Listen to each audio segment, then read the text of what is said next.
더불어민주당 경선이 끝난 광주 북구갑에서 불법 선거운동 의혹이 제기됐습니다. 전화방을 불법 운영했다고 지목된 해당 후보는 사실 무근이라며 의혹을 일축했습니다. 22대 총선을 앞두고 여야 선거구 협상이 공전을 거듭하면서 전남 지역은 안개 속에 빠졌습니다. 국회 통과에 실패할 경우 큰 혼란이 예상됩니다. 민간공원 특례 사업인 중앙공원 1지구 아파트 분양가가 3.3제곱미터당 2,500만 원대 안팎이 될 것으로 보입니다. 선분양 변경 절차가 시작되면서 사업의 속도는 더 빨라질 전망입니다. 전공의들이 병원을 떠난 지 일주일째를 맞으면서 남은 의료진들의 피로도가 한계로 치닫고 있습니다. 의료진 부족으로 응급실과 수술실 운영에 차질을 빚고 있습니다. 여러분 안녕하십니까? KBC 8시 뉴스입니다. 더불어민주당 공천 후보가 나온 광주 북구갑에서 불법 선거운동 의혹이 제기됐습니다. 전화방을 운영하면서 불법 선거운동을 했다는 건데 해당 후보는 사실과 다르다며 의혹을 일축했습니다. 고영민 기자의 보도입니다. 광주 북갑의 조호섭 후보 측이 경선에서 이겨 공천을 받게 된 정준호 후보가 전화방을 불법 운영했다는 의혹을 제기했습니다. 조호섭 후보는 국회에서 기자회견을 갖고 정 후보 측이 대학생 20명을 돈을 주고 고용해 속칭 전화방을 운영해왔고 제보를 받은 선관위가 이를 적발해 검찰에 고발했다고 주장했습니다. 전화방을 통해 은밀하게 선거운동을 했거나 당 안팎의 여론조사에 응한 것으로 추정된다는 겁니다. 조 후보 측은 정 후보 측의 불법 행위에 대해 민주당 선거부정센터가 확인해달라며 요청한 데 이어 검찰에게도 신속한 수사로 진실을 명백히 밝혀달라고 요청했습니다. 신속한 조사를 통해 사실로 확인되면 더불어민주당의 명예가 실추되지 않도록 정준호 예비후보의 후보로서의 자격을 취소해야 합니다. 이에 대해 정준호 후보 측은 실무자들이 선관위에서 조사를 받은 사실은 인정하면서도 불법 의혹에 대해 사실무근이라는 입장을 밝혔습니다. 정당한 자원봉사 활동이었고 자원봉사자들에게 받은 확인서도 존재한다고 반박했습니다. 지난 2016년 총선에서도 한 후보가 전화방을 운영하다 적발돼 당선 후 의원직을 박탈당한 적이 있습니다. 민주당의 불공정 공천 논란 속에 경선 과정에서 불법 전화방 운영 의혹이 불거지면서 유권자들의 눈살을 찌푸리게 하고 있습니다. KBC 고영민입니다.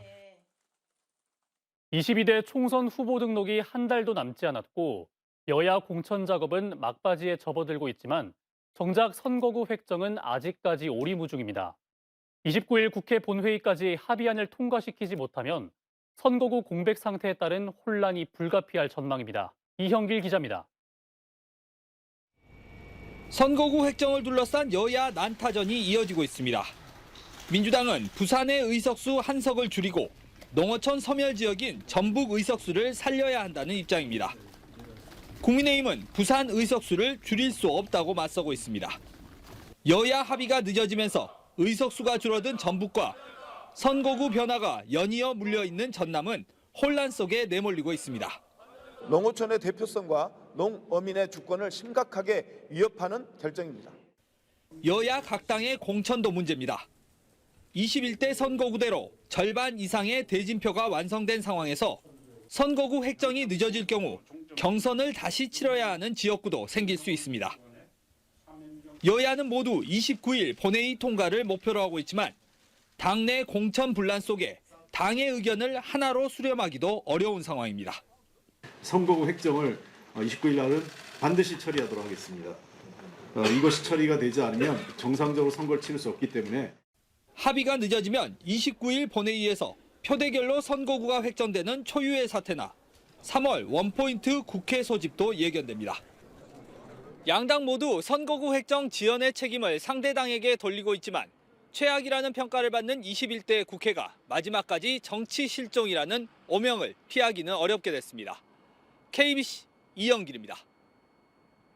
더불어민주당 담양 한평 영광 장성 공천에서 컷오프된 후보들의 반발이 이어지고 있습니다. 박노원 예비후보는 전남도 의회에서 기자회견을 열고 민주당이 이계호 후보에게 단수 공천을 주려는 것은 지난 20대와 21대 국회의원 선거 민주당 공천에서 단수 공천을 준 데 이어 세 번째라며 민주당 공천이 사실상 당선인 지역 상황을 감안하면 매우 불공정하다고 주장했습니다. 이석형, 김영미 예비후보도 이계호 후보의 단수 공천에 반발해 재심을 신청했습니다.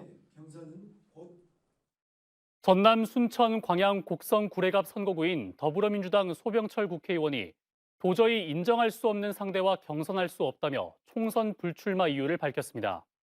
소 의원은 오늘 기자회견을 갖고 평생 지켜온 자존심이 모멸감으로 산산조각이 났다며 이같이 말했습니다.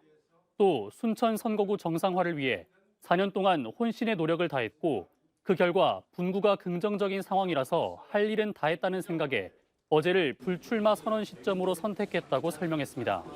관권 선거 의혹 당사자로 지목해 경찰에 고발한 무소속 노관규 순천시장을 향해서는 정치에서 물러날 것과 1대1 공개 토론을 제안했습니다. 국민의힘 박은식 광주 동남을 예비후보와 김정현 광산갑 예비후보가 22대 총선 출마를 선언했습니다. 박은식 예비후보는 기자회견을 열어 사랑하는 고향 광주가 진보 좌파에게 이용만 당하고 보수 우파에는 버려지는 것이 너무 싫고 자존심 상해 직접 나서기로 했다고 밝혔습니다.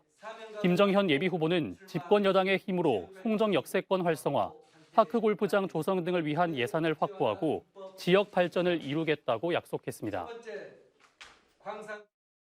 후보냥에서 선분양으로 분양 방식을 다시 변경하기로 한 광주 중앙공원 1지구의 아파트 분양가가 2천만 원대 중반이 될 것으로 보입니다.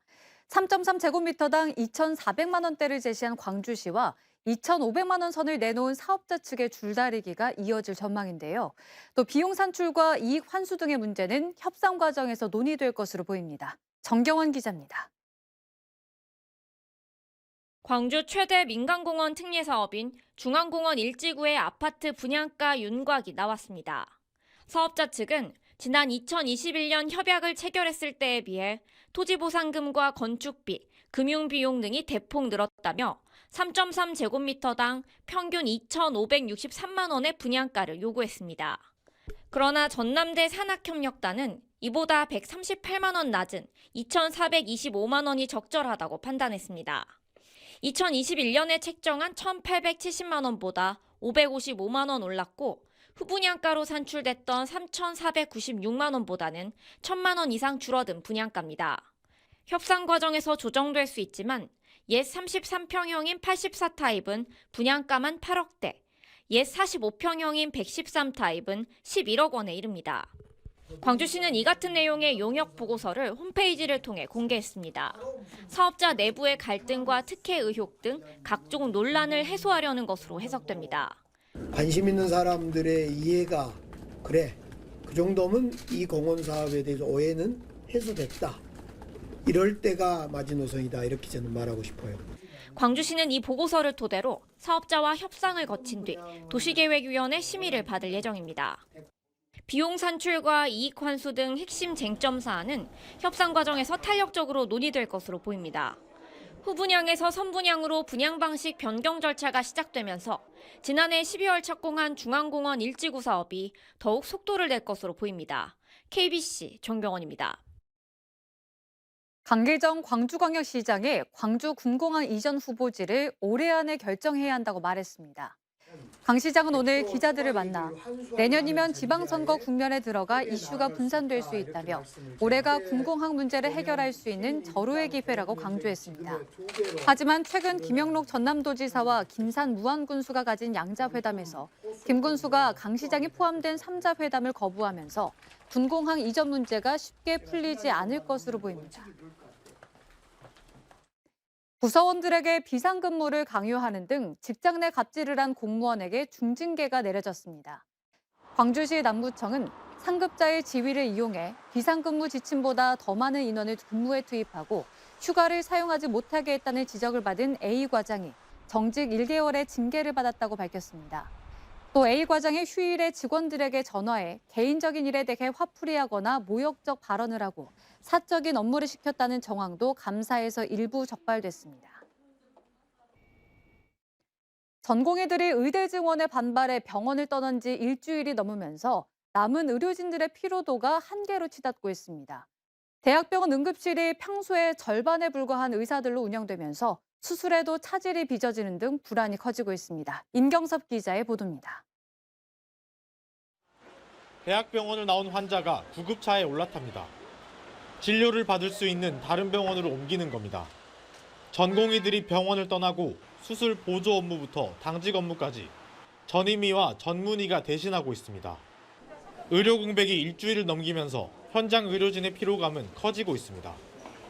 일부 부서에서 교수들뿐만 아니라 직원들의 피로도가 누적되고 있고 지금 환자들의 입장에서는 수술이나 진료가 축소되고 연기되면서 전공의 파업이 장기화될 경우에는 의료 공백의 우려가 있습니다. 전남대병원에서는 전공의를 포함해 22명이 응급실 당직 근무를 섰는데 이제는 12명으로 줄었습니다. 조선대병원도 응급의학과 의료진 17명 중 절반이 넘는 9명이 전공의입니다. 간호사들도 전공의가 해야 하는 진료 업무와 환자 평가를 대신하고 있습니다. 전공의 공백에 두 병원의 수술실 가동률은 평소의 60% 수준으로 줄었습니다. 진료를 기다리는 환자들은 제때 수술이나 받을 수 있을지 불안을 호소합니다. 신경이 약간 손상이 왔다 그러더라고요. 그래서 이제 또 혹시나 이걸 어떻게 치료를 해야 될까 걱정을 많이 했어요. 환자로서는 너무 불안한 감이 있어가지고 지금 현재까지 불안해서 안정제를 먹고 있어요. 정부는 전공의들이 29일까지 현장에 복귀하면 책임을 묻지 않겠다고 밝힌 가운데 현장 혼란은 커지고 있습니다. KBC 임경섭입니다. 전남도는 전공의의 집단 이탈로 인한 의료 공백을 최소화하기 위해 24시간 응급 진료 체계를 가동하고 있습니다. 전남도는 도내 44개 의료기관에 비상 진료 체제를 유지하고 목포와 강진 등 의료원 3곳의 평일 근무 시간을 2시간 연장했습니다. 또 재난안전대책본부를 중심으로 전남 소방본부와 전남 응급의료지원센터 등과 한라인을 구축해 응급 상황에 대비하고 있습니다. 수사 기밀을 누설하고 직무를 유기한 혐의 등으로 기소된 경찰관이 실형을 선고받고 법정 구속됐습니다. 광주지법 형사 6 단독은 2016년부터 2019년 사이 동료 경찰관이나 동문에게 수사 상황을 유출하고 자신이 수사한 건설사 대표를 입건하지 않거나 지역주택 조합장에게 검사 출신 변호사를 알선한 혐의 등으로 광주경찰청 소속 A경위에게 징역 1년 6개월을 선고하고 법정 구속했습니다. 재판장은 변호사 사무장과 경찰 출신 사업가 등 공범 2명에게도 징역형을 선고하면서 피고인들이 경찰 직무 집행의 공정성을 해쳐 죄책이 무겁다고 판단했습니다. AI 페퍼스 리베로 오지영이 후배 선수들을 지속적으로 괴롭힌 사실이 인정돼 1년 자격정지 중징계를 받았습니다. 한국배구연맹은 오늘 상벌위원회를 열고 오지영이 팀 내 후배 선수 2명을 괴롭힌 사실이 인정된다며 오지영에게 1년 자격정지 징계를 내렸다고 밝혔습니다. AI 페퍼스는 징계 결과에 따라 오지영과의 계약을 해지하기로 결정했으며 오지영 선수는 재심을 요청하겠다는 입장입니다. 모아건설이 후원하는 심원문화재단이 우수 인재들에게 장학금을 전달했습니다. 심원문화재단은 오늘 장학증서 수여식을 열고 우수 인재로 추천받은 장학생 160명에게 모두 2억 5,020만 원의 장학금을 전달했습니다.